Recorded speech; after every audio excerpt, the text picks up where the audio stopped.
Shalom, saudara-saudara dalam Yesus. Apakah saudara sekalian percaya saya sedang di pantai sambil menyampaikan morning devotion ini? Mungkin banyak yang tidak akan percaya.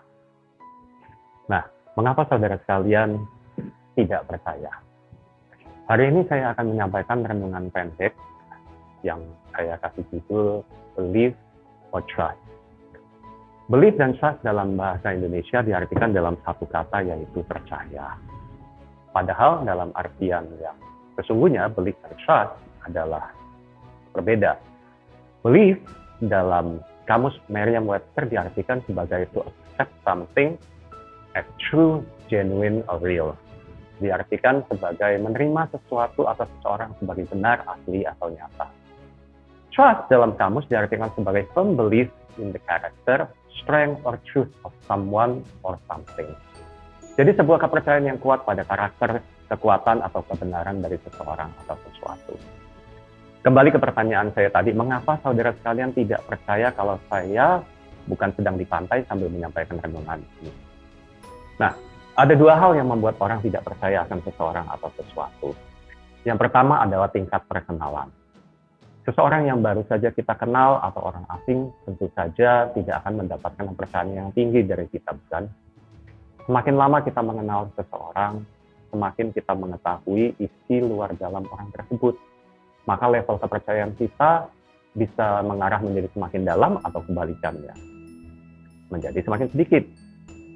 Yang kedua adalah keadaan atau circumstances yang ada di sekeliling kita. Sama seperti kondisi kita sekarang, yaitu dalam kondisi pandemi, di mana orang-orang disarankan untuk di rumah saja, jangan berkumpul, jangan kemana-mana. Maka pasti sulit untuk percaya kalau saya sedang ada di pantai sambil merekam renungan ini, bukan? Keadaan mempengaruhi tingkat kepercayaan kita pada seseorang atau sesuatu dengan kuat. Nah, keadaan ini bisa saja keadaan di dalam diri kita sendiri, atau keadaan di luar diri kita, seperti lingkungan, kondisi sehari-hari, dan lainnya. Amsal 3 ayat yang kelima dalam terjemahan New Living Translation berkata, "Trust in the Lord with all your heart. Do not depend on your own understanding." Bagian A dari firman ini sangat jelas mengatakan, percayalah kepada Tuhan dengan segenap hatimu. Trust bukan cuma belief, sebuah level kepercayaan yang sangat mendalam. Nah, bagaimana caranya untuk trust in the Lord with all our heart ini?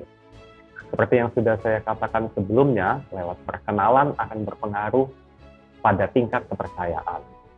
Supaya kita bisa trust, maka kita harus meningkatkan level perkenalan kita kepada Tuhan. Semakin dalam kita mengenal Dia, maka semakin mudah untuk kita berserah dan percaya penuh kepada Tuhan. How? Bagaimana mengenal Tuhan lebih dalam?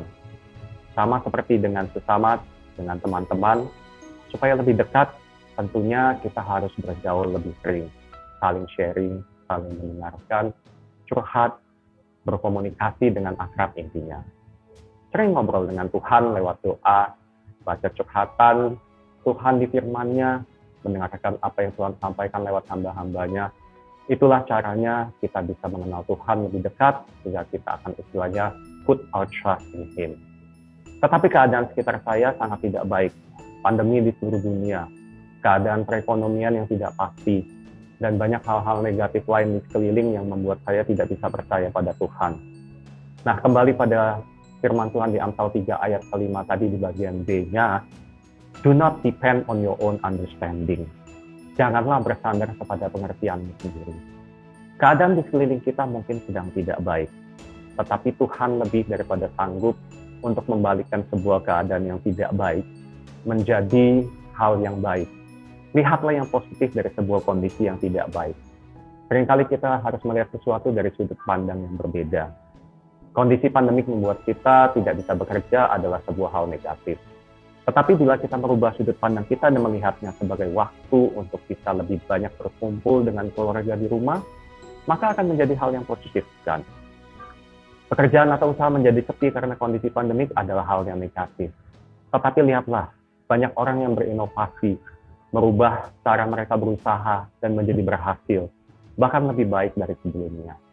Adalah sebuah hal yang sangat positif, kan? Mintalah hikmat pada Tuhan dalam segala keadaan dan situasi. Jangan hanya mengandalkan kekuatan dan pikiran kita sendiri. Hikmat adalah salah satu bagian daripada percaya kepada Tuhan. Jangan biarkan keadaan membuat kita kehilangan atau mengurangi trust us to the Lord. Bahkan dalam kondisi hari-hari yang semakin sulit ini, tingkatkanlah level kepercayaan kita kepada Tuhan. Don't just believe, but trust Him. Percaya dengan segenap hatimu, serahkan diri kita sepenuhnya, dan biarkan Tuhan yang memimpin dan membuka jalan-jalan dan pintu-pintu yang sebelumnya tidak kita lihat. Tuhan Yesus memberkati.